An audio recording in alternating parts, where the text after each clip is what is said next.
Assalamualaikum warahmatullahi wabarakatuh. Perkenalkan, nama saya Risa Nur Laili dengan NIM 1911E1043, kelas D3B Analis Kesehatan. Di sini saya akan menjelaskan mengenai Necatur americanus atau cacing tambang. Pada infeksi cacing tambang adalah penyakit yang disebabkan oleh masuknya cacing tambang ke dalam tubuh. Yang pertama yang akan saya jelaskan mengenai siklus hidup cacing tambang, di mana yang berawal dari telur yang berasal dari tinja dan menetas, kemudian mengalami perubahan menjadi larva Erdiptiform, dan larva ini dapat hidup 7-8 hari. Selanjutnya, terdapat ciri-ciri dari cacing tambang. Yang pertama yaitu cacing tambang dewasa berbentuk silinder, sedangkan ujung anterior melengkung tajam ke arah dorsal atau seperti huruf S. Dan yang kedua, cacing jantan memiliki panjang 7-9 mm, sedangkan pada cacing betina memiliki panjang 9-11 mm dengan diameter 0,4 mm dan bisa menghasilkan antara 5.000 dan 10.000 telur perharinya. Cacing ini menghisap darah penderita. Kemudian ada beberapa patogenesis atau proses berkembangnya penyakit atau kelainan dari cacing. Yang pertama yaitu saat larva Filoforum menembus kulit penderita, larva cacing menimbulkan dermatitis dengan gatal-gatal yang hebat. Yang kedua, terjadi pelekatan pada otot esofagus cacing menyebabkan tekanan negatif yang menyedot gumpalan jaringan intestinal ke dalam kapsul bukal cacing. Dan yang terakhir, akibat kaitan ini terjadi ruptur kapiler dan anterior yang menyebabkan pendarahan. Kemudian ada bentuk infektif cacing Necatur americanus, yaitu bentuk Filoforum. Pengertian dari bentuk infektif itu sendiri yaitu telur yang mengandung larva di dalamnya. Selanjutnya ada bentuk diagnostik, yaitu suatu pemeriksaan penunjang, dan pemeriksaannya yang pertama ada pemeriksaan sampel feses, yaitu untuk melihat adanya telur cacing tambang dan kandungan darah di dalam feses.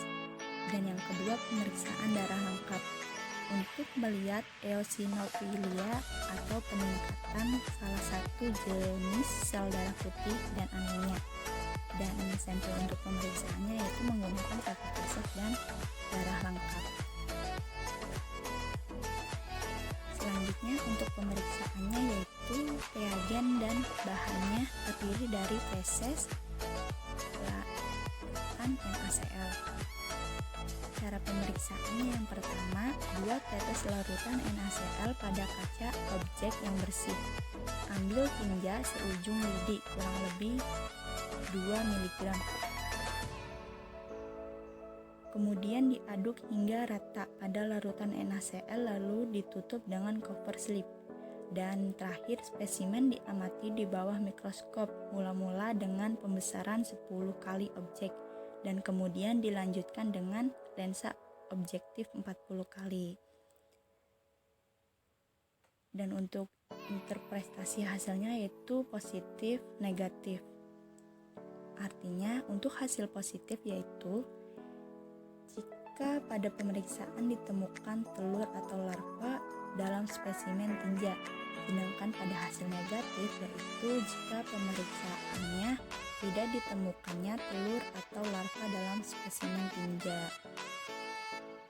Untuk prinsip pemeriksaan ini yaitu metode langsung merupakan pemeriksaan dengan mikroskop untuk mengetahui feses yang positif mengandung telur cacing.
alat dan bahan. Alat 1. Kaca objek. 2. Kaca penutup. 3. Lidi atau aplikator lainnya. 4. Handscreen.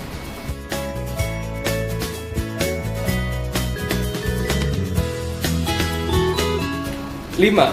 Masker. Bahan 1. Feses dengan identitas lengkap. Sebaiknya digunakan feses yang segar.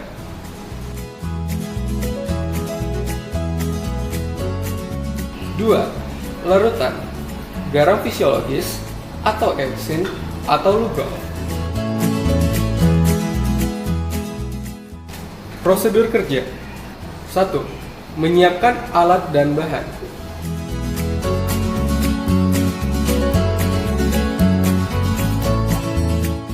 2. Mencuci tangan. Pemeriksaan tinja sediaan langsung. 1. Teteskan 1 tetes larutan epsin atau lugol ke atas kaca objek.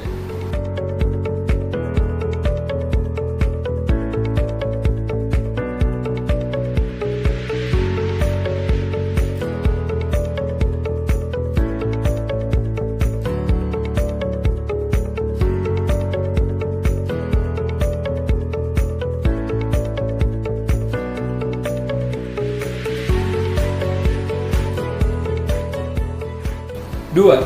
Dengan lidi, ambil sedikit feses, kurang lebih 2 mg.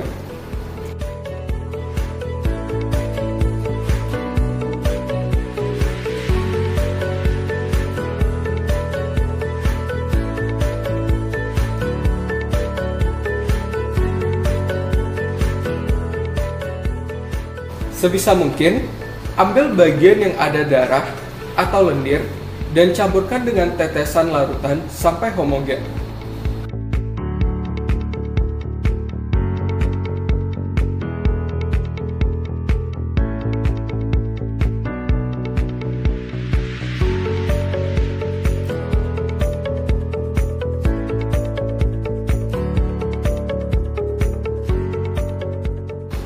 Buang bagian-bagian kasar. Sediaan harus tipis.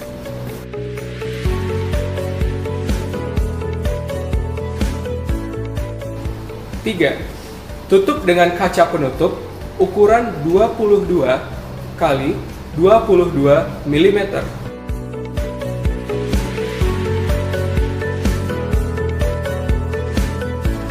Tutup sedemikian rupa sehingga tidak terbentuk gelembung-gelembung udara.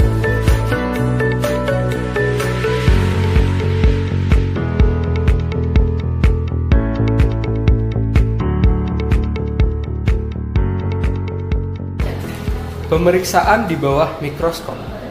Periksa secara sistematik dengan menggunakan pembesaran rendah, objektif 10 kali.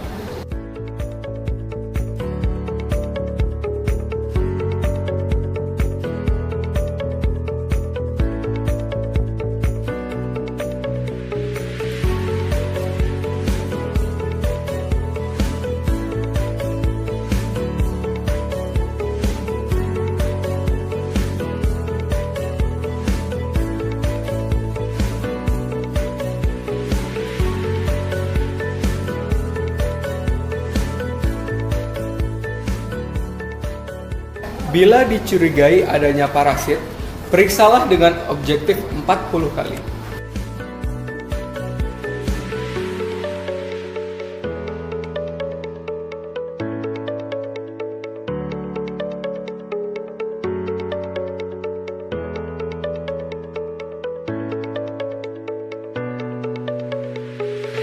Mungkin dari saya cukup sekian dan terima kasih. Jika ada kata-kata yang kurang baik mohon dimaafkan. Wassalamualaikum warahmatullahi wabarakatuh.